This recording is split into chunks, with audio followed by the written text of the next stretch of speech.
अस्मत्गुरुसमारम्भां यतिशेखरमध्यमां लक्ष्मीवल्लभपर्यन्तां वन्दे गुरुपरम्पराम् ஆழ்வார்கள் வாழி அருளிச் செயல் வாழி தாழ்வாதுமில் குறவர்தாம் வாழி ஏழ்வாறு முய்ய அவர்களுரைத்தவைகள்தாம் வாழி செய்யமறை தன்னுடனே சேர்ந்து அகலகில்லே நிறையுமென்னு அலர்மேல் மங்கை உரை மார்பா நிகரில் புகழாய் உலகம் உன்னுடையாய் என்னையாழ்வானே நிகரிலமரர் முனிக்கணங்கள் விரும்பும் திருவேங்கடத்தானே புகழொன்னில்லாவடியேன் உன் அடிக்கீழமர்ந்து புகுந்தேனே அகில புவன ஜன்மஸ்தேம பங்காதிலீலே வினத விவிதபூதவ்ராத ரக்ஷைகதீக்ஷே ஸ்ருதிசரசி விதீப்தே பிரம்மணி ஸ்ரீனிவாசே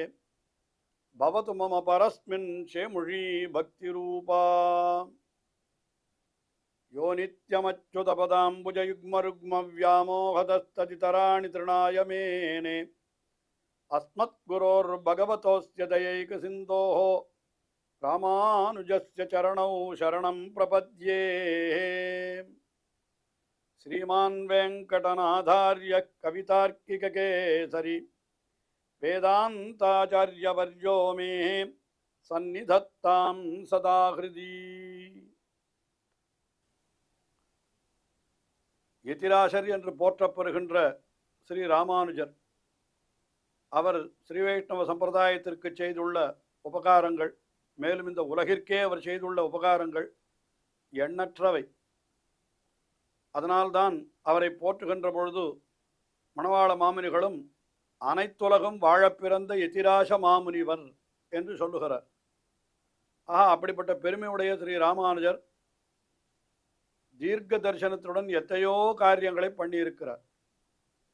அதாவது ஸ்ரீ வைஷ்ணவ சம்பிரதாயத்திற்காக அவர் செய்திருக்கிற செயல்கள், திருவரங்கம் பெரிய கோவில் முற்றும் திருத்தி வைத்தது, 4000 திவ்ய பிரபந்தங்களை அனைத்து திவ்ய தேசங்களிலும் சேவிக்க வேண்டும் என்று ஏற்பாடு பண்ணினது, அந்த திவ்ய பிரபந்தங்களுக்கு வியாக்கியானங்கள் அதாவது பேருரைகள் இயற்றப்பட வேண்டும் என்கிற நியமனம் சாதித்தது என்று இப்படியாக அவர் சம்பிரதாயத்தை வளர்ப்பதற்காக பெரிய பெரிய செயல்களை எல்லாம் செய்திருக்கிறார்.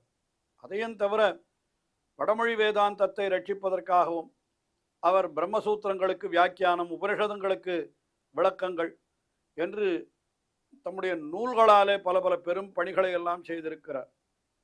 இவ்வளவு திருப்பணிகளை செய்தவர்கள் ஸ்ரீ வைஷ்ணவ சம்பிரதாயத்திலே இவர்தான் என்கிறபடியினால்தான் இந்த ஸ்ரீ வைஷ்ணவ சம்பிரதாயத்தில் இவர் மிக முக்கியமான ஆச்சாரியராக கொள்ளப்படுகிறார். இந்த முக்கியமான ஆச்சாரியர் என்கிறதை யதிராஜ சப்ததி என்கிற இந்த ஸ்தோத்திரத்திலே வேதாந்த தேசிகன் மிக அழகாக ஒரு ஸ்லோகத்திலேயே காட்டினார். நடுவிலே நாம் அனுபவித்தோம். என்ன தெரிவித்தார்? அமுனா தபனா திஷாயி பூம்னா யதிராஜேன நிபத்த நாயகஸ்ரீஹி என்று. யதிராஜேன நிபத்த நாயகஸ்ரீஹி மகதி குரு பங்கிஹாரயஷ்டிஹி விபுதாம் ஹிருதயங்கமா விபாதி என்று தெரிவித்தார். அதாவது நம்முடைய குரு பரம்பரை என்கிற ஹாரம், குரு பரம்பரையை ஒரு ரத்னஹாரமாக உருவகித்து அந்த குரு பரம்பரையிலே நடுநாயகமாக இருப்பவர் ஸ்ரீ ராமானுஜர். ஒரு பெரிய ரத்னஹாரத்துக்கு நாயகக்கல் என்னால் அதுக்கு ரத்னஹாரத்தை விட அந்த நாயகக்கல் மிக உயர்ந்ததாக இருக்கும், மதிப்புள்ளதாக இருக்கும். அதுபோல குரு பரம்பரை என்கிற ஹாரத்திற்கு நடுநாயக கல்லாக ஸ்ரீ ராமானுஜர் இருக்கிறார் என்று அப்படி அருளி செய்தார். அங்கேயே நான் அதை விளக்கினேன்.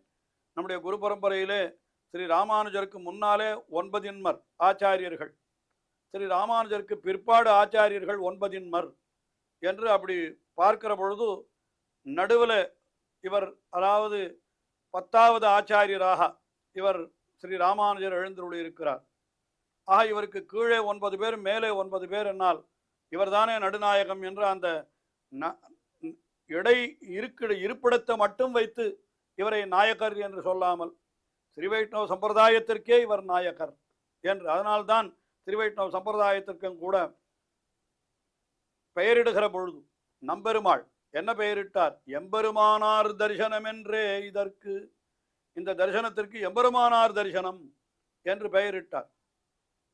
இன்னொரு விஷயம் கூட நாம் நெஞ்சிலே கொள்ள வேண்டும். இங்கெல்லாம் நாம் நம்முடைய சம்பிரதாயத்தை சொல்கிற பொழுது உன்னுடைய மதம் என்ன என்று கேட்டால் ஸ்ரீ வைஷ்ணவ மதம், விசிஷ்டாத்வைத மதம் என்று தான் நாம் சொல்லுகிறோம். ஆனால் வடதேசங்களிலே போனால், வடதேசம் என்னால் என்ன, இங்கேருந்து போகிறோமே வடக்கே போனால் பாம்பேயோ அல்லது உத்தரப்பிரதேசம், பீகார் முதலான பிரதேசங்களெல்லாம் இன்னும் இந்த சம்பிரதாயம் நிறைய பரவி இருக்கிறது. அந்த வட மாநிலங்கள் முழுவதிலேயும் இந்த சம்பிரதாயத்திற்கு என்ன பெயர் என்றால் ஸ்ரீ ராமானுஜ சம்பிரதாயம் என்றுதான் பெயர். இது வேறு பெயராக சொல்வது. ஏனென்றால் அங்கே எல்லாரும் ஆச்சாரியர்களுடைய பெயரால் தான் சம்பிரதாயத்தை வழங்குகிறார்கள். வல்லப மதம், நிம்பார்க்க மதம், சைத்தன்ய மதம் என்று சொல்லப்படுறது. இதை ஸ்ரீராமானுஜ மதம் என்று சொல்லுகிறார்கள். அப்படி ஸ்ரீராமானுஜருக்கும் முன்னாலே பல ஆச்சாரியர்கள் இருந்து இந்த சம்பிரதாயத்தை வளர்த்திருக்கிறார்கள். அதற்கு முன்னாலே ஆழ்வார்கள் இருந்திருக்கிறார்கள். ஆனாலும் அவர்களுடைய பெயராலெல்லாம் வழங்கப் பெறவில்லை. அதற்கு காரணம் என்ன? அழகிய மணவாளன் நியமனம் அப்படி. எம்பெருமானார் தரிசனம் என்னே இதற்கு என்று சொல்லும்படியா இருந்தபடினாலே இதுக்கு ராமானுஜ சம்பிரதாயம் என்றுதான் பெயர். அதனால்தான் அந்த ராமானுஜரை துதித்து 70க்கும் மேற்பட்ட ஸ்லோகங்களை அருளி செய்ய வேண்டும் என்று தொடங்கி முடிவிலே வேதாந்த தேசிகன் 74 ஸ்லோகங்களை அருளி செய்தார். அதென்ன 74 என்ற கணக்கு என்று நமக்கு ஒரு சந்தேகம் எழலாம். அதில் ஒரு விசேஷம் என்ன சொல்லலாம் என்றால், ஸ்ரீ ராமானுஜர் தமக்கு பிறகு நம்முடைய ஸ்ரீ வைஷ்ணவ சம்பிரதாயத்தை நிர்வகிப்பதற்கு 74 பேரை சிம்மாசனாதிபதிகளாக நியமித்தார். 74 சிம்மாசனாதிபதிகள் என்று. அவருடைய பரம்பரையிலே வருகிறவர்களெல்லாம் ஆச்சாரிய புருஷர்களாக இருந்து கொண்டு இந்த உலகத்திற்கு தத்துவார்த்தங்களை உபதேசித்து சிஷ்யர்களை அவர்கள் உய்விக்க வேண்டும் என்று அவர்களுக்கு கட்டளையிட்டிருந்தார். அதனால ஸ்ரீ ராமானுஜராலே நியமிக்கப்பட்டவர்கள் 74 சிம்மாசனாதிபதிகள். அதனால்தானோ என்னமோ இந்த ஸ்தோத்திரத்திலேயும் வேதாந்த தேசிகர்கள் செய்த யதிராஜ சப்ததி என்கிற இந்த ஸ்தோத்திரத்திலேயும் 74 ஸ்லோகங்கள் அமைந்திருக்கின்றன. இந்த 74 ஸ்லோகங்களிலே 70 ஸ்லோகங்களிலே ஸ்ரீ ராமானுஜருடைய பெருமையை மிகவும் விசேஷமாக தெரிவித்தார். ஆனால் இன்னொரு விசேஷம் என்னவென்னால், இதற்கு முன்னாலேயே கூட ஸ்ரீ ராமானுஜர், அதாவது ஸ்ரீ ராமானுஜருடைய பெருமையை வேறொரு ஸ்தோத்திரத்திலே கூட அவர் காட்டி இருக்கிறார். எந்த ஸ்தோத்திரம் என்னால், இந்த ஞாச திலகம் என்று ஒரு ஸ்தோத்திரம். ஞாச திலகம் என்கிற ஸ்தோத்திரத்திலேயும் ஸ்ரீ ராமானுஜரை பற்றின விஷயத்தை சுருக்கமாக அவர் ஒரு 1-2 ஸ்லோகங்களிலே காட்டி இருக்கிறார். அதில் முதல் ஸ்லோகத்திலே தெரிவிக்கிற பொழுது என்ன சொன்னார்னால், எம்பெருமானாருடைய திருவடி சம்பந்தம்தான் நமக்கு மோட்சத்தை கொடுக்கக்கூடியது என்கிறத சொல்லுகிற பொழுது மிக அழகாக உதாரணங்களை எல்லாம் காட்டி சொன்னார். என்ன சொன்னார்னால், எப்படி ஒரு கண் தெரியாதவன் நன்றாக கண் தெரிந்தவனை துணை கொண்டு அவன் வழியை கடக்கிறானோ, அதே போல ஒரு காலே இல்லாதவன் முடவன் அவன் என்ன செய்கிறான், அக்கறைக்கு செல்ல வேண்டும் நதியை தாண்டி என்னால் ஒரு ஓடக்காரனுடைய உதவியோடு அவன் அக்கறைக்கு செல்லுகிறான். அதுபோல இங்கே நாமும் கூட ஆச்சாரியனை பற்றி கொண்டு அவருடைய அருளாலே அவருடைய துணையாலே நாம் உய்வு பெறுகிறோம் என்று ஒரு ஸ்லோகத்திலே தெரிவித்தார். அங்கே சொல்லுகிற பொழுது இன்னொரு விசேஷமும் சொன்னார். என்ன சொன்னார்னால், எம்பெருமானார் என்றால் அவர் என்றைக்கோ எழுந்தருள் இருந்தவர், நாம் இன்றைக்கு இருக்கிறோம். இப்போ கண் தெரியாதவன் கண் தெரிந்தவனை என்று சொல்லுகிற பொழுது அந்த கண் தெரியாதவனுடைய காலத்திலேயே இருக்கிறவன் தான் கண் தெரிந்தவனும், அப்படிப்பட்டவன் தானே வழிகாட்ட முடியும் என்று இப்படி நமக்கு ஒரு சந்தேகம் எழலாம். அந்த சந்தேகத்தையும் போக்கும் விதமாக அங்கேயே ஒரு உதாரணத்தை சொன்னார். இன்னொரு என்ன சொன்னார், புங்தே போகான் அபிதித நிருபஹ சேவகஸ்ய அற்பகாதிஹி என்று. ஒரு பெரிய அரசனிடத்திலே ஒருத்தன் மந்திரியாக வேலை செய்கிறான். மந்திரியாக இருந்தபடினாலே அரசன் மந்திரிக்கு வேண்டிய அளவு சன்மானங்களை கொடுத்திருக்கிறான், பொன்னும் பொருளுமாக கொடுத்திருக்கிறான். அது எத்தனை தலைமுறைக்கு வருகிறது? 10 தலைமுறைக்கு வருகிறது என்று வைத்துக் கொள்வோம்.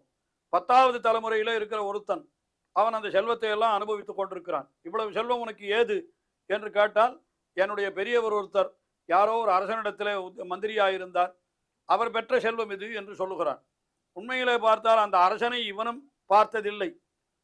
அந்த அரசனிடத்திலே மந்திரியாயிருந்தவனும் இந்த தன்னுடைய வம்சத்திலே வந்தவனை பின்னால 10 தலைமுறை கழித்து வந்தவனை பார்க்கவில்லை. ஆனாலும் அவனுடைய செல்வம் இவனுக்கு வந்து சேர்கிறது அல்லவா? அதைத்தான் இங்க சொல்லுகிறார். என்ன சொல்கிறார், புங்தே போகான் அபிதித நிருபஹ சேவகஸ்ய அற்பகாதிஹி என்று. என்றைக்கோ ஒரு அரசனிடத்திலே மந்திரியாக இருந்தவன் பெற்ற செல்வம் பின்னால இருப்பவர்களுக்கும் உபயோகப்படுகிறது அல்லவா? அதுபோல என்றைக்கோ ஸ்ரீ ராமானுஜர் எம்பெருமானிடத்திலே பெற்ற அனுகிரகம் இன்று வரை நமக்கு வருகிறது என்று அதையும் அதற்கு அடுத்த ஸ்லோகத்திலேயே, அந்த ஞாச திலக்கத்திலேயே அடுத்த ஸ்லோகத்திலேயே மிக அழகாக அப்படி காட்டினார். என்ன காட்டினார்னால் இந்த ஸ்லோகத்தில் தெரிவிக்கிறார். என்ன ஒரு விஷயம், என்ன ஸ்ருத்வாவதம் தது அனுபந்த மதாவலிப்தே, அந்த லக்ஷ்மண முனேகே விதீர்ணம் பவதா விதீர்ணம் என்று அங்கே தெரிவித்தார். அதாவது உத்யா தனஞ்சய விபீஷண லக்ஷயாதே பிரத்யாய லக்ஷ்மண முனேர் பவதா விதீர்ணம். அதாவது ஸ்ரீ ராமானுஜருக்கு ஒரு வரம் கொடுத்தான் எம்பெருமான். என்ன வரம் கொடுத்தான்? உமக்கும் உம்மோடு தொடர்புடையவர்களுக்கும் நான் உய்வு அளிக்கிறேன், மோட்சத்தை அளிக்கிறேன் என்று எம்பெருமானாருக்கு ஒரு வரமளித்தான் எம்பெருமான் என்று அது சரித்திரங்களிலே சொல்லப்பட்டிருக்கிறது. ஸ்ரீ ராமானுஜரும் கூட அது கத்தியத்திரயம் என்கிற கிரந்தத்திலே ஒரு கோடி காட்டுகிறார். என்ன காட்டுகிறார் என்னால், துவயம் அர்த்தானுசந்தானேன சக சதா ஏவம் பக்தா அத்தரைவ ஸ்ரீரங்கே சுகமாஸ்வா என்று சொன்னதாக அதுக்கு அதிலேயே இந்த விளக்கத்தை நம்முடைய பெரியோர்கள் சேர்த்து காட்டுகிறார்கள். நீர் இங்கேயே எழுந்தருளிரும், உமக்கும் உம்முடைய தொடர்புடையாருக்கும் நாம் வீடு தந்தோம், மோட்சம் தந்தோம் என்று சொன்னான். அப்போ ஸ்ரீ ராமானுஜரோடு யார் யாருக்கெல்லாம் தொடர்பு இருக்கிறதோ அவர்கள் அத்தனை பேருக்கும் மோட்சம் உண்டு என்று ஆகிறது. நாம் எல்லோரும் ராமானுஜ சம்பிரதாயத்தை சேர்ந்தவர்களாய் அவரை ஆச்சாரியராக கொண்டோம் என்று உணர்ந்தோமானால் நமக்கும் நிச்சயம் எம்பெருமானுடைய அந்த பேரு கிடைக்கும். எப்படி போலேன்னா, என்றைக்கோ ஒரு அரசனுக்கு வேலைக்காரனாய் இருந்தவனுக்கு கிடைத்த செல்வம் அவனுடைய பின்னால வர தலைமுறைகளுக்கும் உபயோகப்படுகிறார் போலே இங்கே என்ன சொல்றார்? நீர் எம்பெருமான் ரங்கநாதனிடத்திலே பெற்ற வரம் இருக்கிறதே, அந்த வரத்தை நினைத்து நான் மிகவும் தைரியமாயிருக்கிறேன் என்றே சொல்லுகிறார் இந்த ஸ்லோகத்திலே. சுர்த்வாவரம் தது அனுபந்த மதாவலிப்தே என்று சொல்லுகிறார். லக்ஷ்மண முனேர் பவதா விதீர்ணம் வரம் மதாவலிப்தே என்று சொல்லுகிறார். லக்ஷ்மண முனியான ஸ்ரீ ராமானுஜர் அவருக்கு கிடைத்த வரத்தினுடைய காரணமாக அவரோடு எனக்கு இருக்கக்கூடிய சம்பந்தத்தினாலே எனக்கு என்ன ஆகிவிட்டது, செருக்கு நினைந்து நான் இப்பொழுது தைரியமாக இருக்கிறேன் என்பதாக அப்படி ராமானுஜருடைய ஒரு சம்பந்தத்தை, தமக்கு ராமானுஜரோடு இருக்கக்கூடிய ஒரு தொடர்பை அங்க அந்த நூலிலேயே, அதாவது ஞாச திலக்கத்திலேயே அவர் மிக அற்புதமாக அருளி செய்திருக்கிறார். அதைத்தான் இப்பொழுது விவரித்து யதிராஜ சப்ததி என்று தனியாக ஒரு ஸ்தோத்திரமாக அருளி செய்கிறார் என்றும் கொள்ளலாம். இந்த அர்த்தத்தை மணவாள மாமுனிகளும் கூட தம்முடைய யதிராஜ சப்தத்திலே, யதிராஜ விம்சதியிலே காட்டுகிறார். காலத்திரையேபி கரணத்திரை நிர்மிதாதி பாபத்திரிய சரணம் பகவட்சமைவா.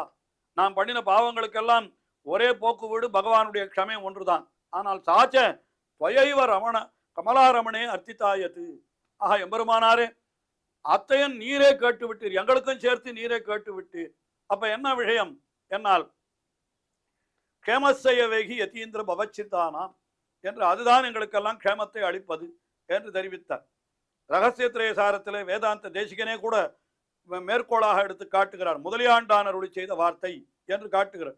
ஒரு சிம்மத்தின் முதுகிலே இருக்கக்கூடிய கிருமி கீட்டாதிகளும் ஒரு மலையிலிருந்து அடுத்த மலைக்கு தாவுகின்ற பொழுது அது அப்படியே போய் சேருகிறது அல்லவா அந்த மலைக்கு. இந்த கிருமி கீட்டாதிகள், அதாவது புழு பூச்சிகள், அவைகள் எதுவும் எந்த முயற்சியும் பண்ணுவதில்லை. ஆனால் சிங்கத்தினுடைய முதுகில இருந்தா சிங்கம் மலையை தாவுகிற பொழுது அதுவும் தாவி விடுகிறது. அதுபோல நாமும் எம்பெருமானாரோடு சம்பந்தம் கொண்டிருந்தோமானால் நிச்சயமாக எம்பெருமானார் திருவடி சம்பந்தத்தாலே நமக்கும் மோட்சம் கிடைத்து விடுகிறது என்று இப்படியெல்லாம் நம்முடைய பெரியோர்கள் பலவாறு அருளி செய்திருப்பதை வேதாந்த தேசிகனே கூட தம்முடைய ரகசிய திராய சாரத்திலே எடுத்து காட்டி இருக்கிறார். இதையெல்லாம் கருத்திலே கொண்டுதான் அந்த ஸ்ரீ ராமானுஜரை துதித்து 74 ஸ்லோகங்களை கொண்டதாக அற்புதமான ஒரு ஸ்தோத்திரம் யதிராஜ சப்ததி என்கிற ஸ்தோத்திரத்தை அருளி செய்தார். அப்படிப்பட்ட யதிராஜ சப்ததியை நாம் நன்றாக சுருக்கமாகத்தான் அனுபவித்தோம். இதோடு இந்த யதிராஜ சப்ததி என்கிற ஸ்தோத்திரமும் நிறைவு பெறுகிறது. ஸ்ரீ வேதாந்த தேசிகன் அருளி செய்த ஸ்தோத்திரங்கள், சிறிய ஸ்தோத்திரங்கள் 28 ஸ்தோத்திரங்கள், அவை அனைத்துமே நிறைவு பெறுகின்றன. இன்னும் தொடர்ந்து அனுபவிப்போம். ஸ்ரீயக்காந்தாய கல்யாண நிதயே நிதயேர்த்தினாம் ஸ்ரீவேங்கட நிவாசாய ஸ்ரீனிவாசாய மங்களம். ஸ்ரீமத் சுந்தர ஜாமா திருமுனிமான் சவாசினே சர்வலோக நிவாசாய ஸ்ரீனிவாசாய மங்களம்.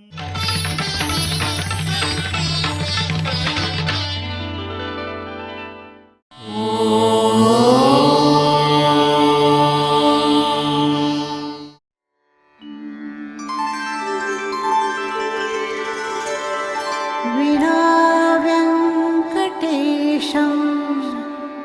अनाथो ननाथः सदा वेङ्कटेशं स्मरामि स्मरामि। हरे वेङ्कटेश प्रसीद प्रसीद। प्रियं वेङ्कटेश प्रयच्छ प्रयच्छ।